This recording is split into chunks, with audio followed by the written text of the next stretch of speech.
avec les meilleures technologies et les meilleurs comportements, on pourrait pratiquement faire 5 fois mieux sans perdre pour ça de niveau de vie. Et donc cette optimisation pourrait tout à fait conduire à pérenniser pendant encore bien longtemps la société de croissance tout en respectant beaucoup mieux l'environnement.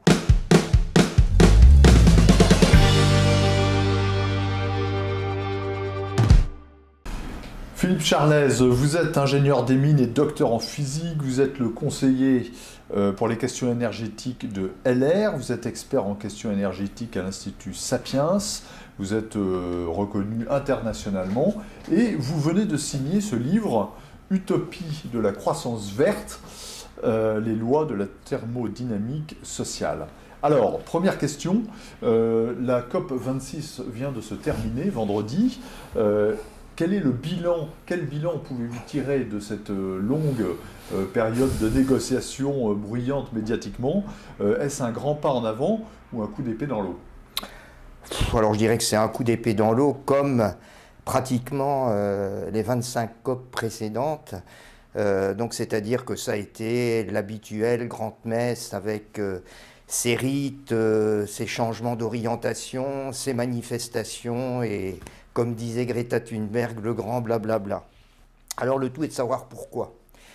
Alors je pense effectivement qu'on met autour de la table pratiquement 200 pays qui sont extrêmement hétérogènes à la fois sur le plan de leur histoire, sur le plan de leur géographie, mais aussi sur le plan de leur niveau de développement, que donc on ne peut pas rêver, à mon avis, comme cherche à le faire la COP, d'une transition énergétique mondiale.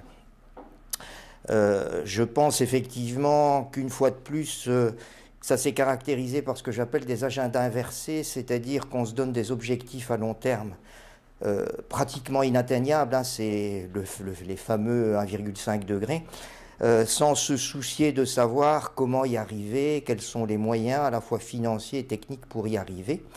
Et donc effectivement, on va de déception en déception. Je crois plus pour cette raison à des COP régionales, voire thématiques. Et c'est quelque chose, et là c'est le point positif, je dirais, de cette COP, que ça a l'air de se dessiner. Donc il y a un certain groupe de pays, par exemple, qui se sont réunis pour essayer de proposer comment sortir du charbon, d'autres plutôt autour des fossiles, d'autres plutôt autour de la sortie de la voiture thermique par rapport à la voiture électrique. Et donc cette orientation vers des COP régionales est à mon avis une bonne chose et pourrait dessiner ce que seraient les futures COP, sachant que des COP régionales peuvent s'avérer juridiquement contraignantes, alors qu'on sait que la COP qui est dirigée par l'ONU n'est en rien juridiquement contraignante, et donc que finalement, ça reste malheureusement un catalogue de bonnes intentions. Alors vous avez évoqué notre amie Greta Thunberg, c'est un ouvrage savant, hein, dans lequel vous abordez énormément de points, mais vous consacrez quelques pages à Greta Thunberg. Et donc vous écrivez « Tout a changé à l'été 2018 avec l'arrivée de Greta Thunberg ». Avec l'arrivée d'un discours binaire et simpliste. Est-ce que vous pouvez nous expliquer pourquoi est-ce que vous considérez que ce discours est binaire et simpliste? Alors d'abord, je dirais qu'il faut reconnaître d'abord à Greta Thunberg sa carrière fulgurante, puisqu'elle est passée du statut d'inconnue, alors si je me souviens bien, c'est en août 2018, où elle a fait un sitting devant le Parlement suédois, au rôle d'icône mondiale, puisque 3 mois après, elle intervient en séance plénière au Forum de Davos, qui est quand même une progression professionnelle absolument fulgurante. La deuxième chose qu'on peut reconnaître à Greta Thunberg, c'est le fait qu'elle ait été une lanceuse d'alerte. Et qu'effectivement, on a beaucoup plus parlé de climat, de la problématique climatique, et notamment au niveau de la jeunesse. L'après Greta Thunberg a été incontestablement beaucoup plus porté vers le débat climatique. Maintenant, derrière Greta Thunberg se cache effectivement un discours binaire dont il faut faire une lecture approfondie. Alors déjà, on est très surpris de voir que Greta Thunberg parle en fait extrêmement peu de climat, Je n'ai jamais entendu Greta Thunberg parler de voitures électriques, d'hydrogène, de pompes à chaleur, de nucléaire ou d'énergie renouvelable. Derrière Greta Thunberg se cachent en fait deux discours binaires qui reproduisent en fait deux luttes des classes, non pas une mais deux. La première, c'est la lutte des classes classiques. On va dire que les riches exploiteurs sont devenus des riches pollueurs et les pauvres exploités sont devenus des pauvres pollués. Ça, c'est le premier discours qui finalement n'a rien de très différent d'un discours marxiste classique. Mais derrière, il y a une deuxième lutte des classes qui est beaucoup plus générationnelle, c'est-à-dire qu'en fait, elle essaye de promouvoir une jeunesse qui reproche à ses aînés, notamment ce qu'on appelle aujourd'hui les baby-boomers, dont d'ailleurs je fais partie, d'être la cause principale des émissions de gaz à effet de serre datant essentiellement des Golden 60s, et donc d'être finalement les grands responsables du réchauffement climatique. Mais jamais, par contre, elle ne précise que derrière les gaz à effet de serre et derrière l'utilisation de l'énergie, il y a quand même le niveau de développement auquel nous sommes arrivés et dont elle profite aussi, elle et les générations jeunes d'aujourd'hui. Alors, est-ce que vous la situez parmi les collapsologues dont vous parlez et qui font un petit peu commerce du catastrophisme ambiant climatique? Oui, tout à fait. Et d'ailleurs, c'est le creuset de son discours, hein, puisqu'en fait, sa méthode pour résoudre la problématique climatique n'est en rien de réduire les gaz à effet de serre par la technologie, voire par des changements de comportement, mais c'est de changer de société. Alors, on ne sait pas trop vers quelle société elle veut s'orienter, mais on comprend très bien que c'est vers une société qui est dite de décroissance et que derrière, en fait, ce à quoi elle s'attaque essentiellement, c'est la société de croissance et son démon capitaliste qu'elle considère. Et donc c'est pour ça que j'ai qualifié, alors un peu en parallèle à l'islamo-gauchisme, j'appelle un peu ces collapsologues des climato-gauchistes, donc c'est-à-dire que ce sont des gens qui vont promouvoir une forme de wokisme en fait, mais en instrumentalisant le climat. Avec une activité extrêmement intense, donc, des camps climat, des conférences, etc., beaucoup d'activités. Hein. Oui, alors en termes effectivement de militantisme, ils sont extrêmement actifs. Donc elle est partie de la fameuse grève de Friday Strike, donc c'est-à-dire la grève du vendredi, encourageant les lycéens à ne plus aller à l'école le vendredi au nom du climat. On ne voit pas très bien en quoi le fait de ne pas aller à l'école le vendredi va résoudre la problématique climatique. Mais enfin, de nouveau, on va dire derrière que c'est en termes de lanceuse d'alerte qu'elle le fait.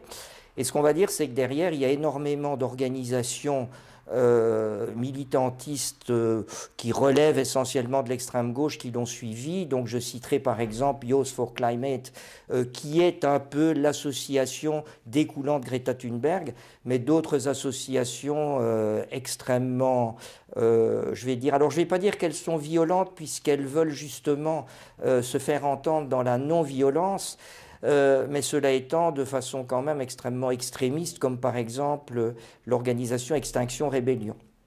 Et donc, comme c'est le cas, et comme vous le dites, ils sont effectivement dans une logique très, très binaire d'un côté, le bien et le mal, et de l'autre, ils sont formés sur cette binarité à l'intérieur de certains camps climat, dont certaines associations revendiquent de former leurs adhérents.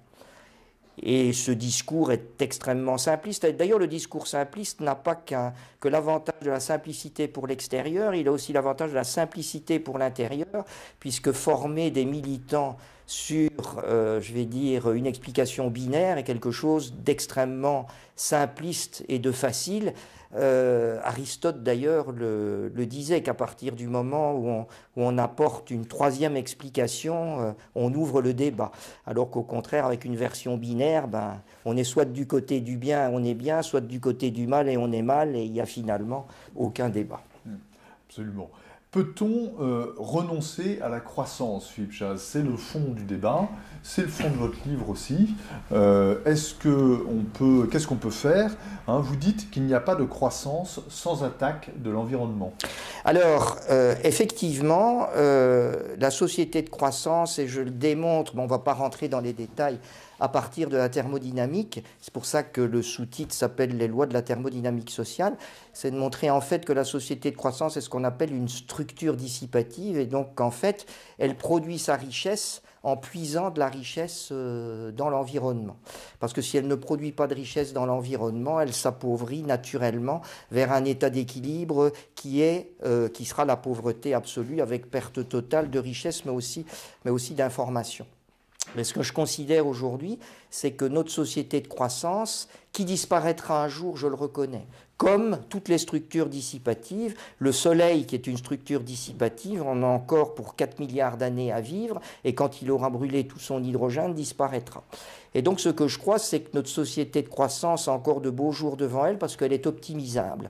Alors si on regarde les grands chiffres énergétiques et environnementaux mondiaux, on voit en effet que certains pays font aussi bien avec 2 fois moins d'énergie, et d'autres font aussi bien en émettant 2 fois moins ou 3 fois moins de CO2. Donc ce qui veut dire qu'avec les meilleures technologies et les meilleurs comportements, on pourrait pratiquement faire 5 fois mieux sans perdre pour ça de niveau de vie. Et donc cette optimisation pourrait tout à fait conduire à pérenniser pendant encore bien longtemps la société de croissance, tout en respectant beaucoup mieux l'environnement. Mais on ne peut pas respecter l'environnement à 100%, sous peine, finalement, que ce soit la société humaine qui disparaisse au profit de l'environnement. Donc on n'a pas de raison de craindre l'extinction du Soleil et du monde à court terme. Ben non. Ce que je veux dire, c'est que quand on regarde l'histoire de l'humanité déjà et l'histoire, je vais dire, de la matière vivante depuis qu'elle est née il y a environ 4 milliards d'années, la matière vivante a traversé des périodes beaucoup plus compliquées sur le plan environnemental. Je prends par exemple l'extinction des dinosauriens. Que celle que nous passons aujourd'hui. Ça n'empêche qu'il faut réagir de façon rapide et concertée et surtout rationnelle face à cette problématique climatique. Mais encore une fois, je ne crois pas que ce soit le militantisme. Pour moi, il y a 2 grands outils pour résoudre la problématique climatique. Il y a certes la technologie, mais il y a surtout la pédagogie. C'est-à-dire que je pense qu'aujourd'hui, on véhicule énormément de ce qu'on appelle dans le jargon actuel des fake news. Et quelque part, je crois que c'est par la pédagogie qu'il faut combattre ces fake news. Je vous donnerai un seul exemple, c'est une enquête de l'IFOP, je crois, qui date de 2018, auprès des jeunes générations, qui pensaient que l'énergie nucléaire émettait plus de CO2 que le charbon. Donc pour vous dire que certaines fake news peuvent alors conduire finalement à des comportements et à des avis qui sont complètement erronés par rapport à la réalité. Voilà, de la pédagogie, c'est ce que vous faites dans votre livre, L'utopie de la croissance verte. Merci Philippe Charlez. Merci à vous de votre accueil.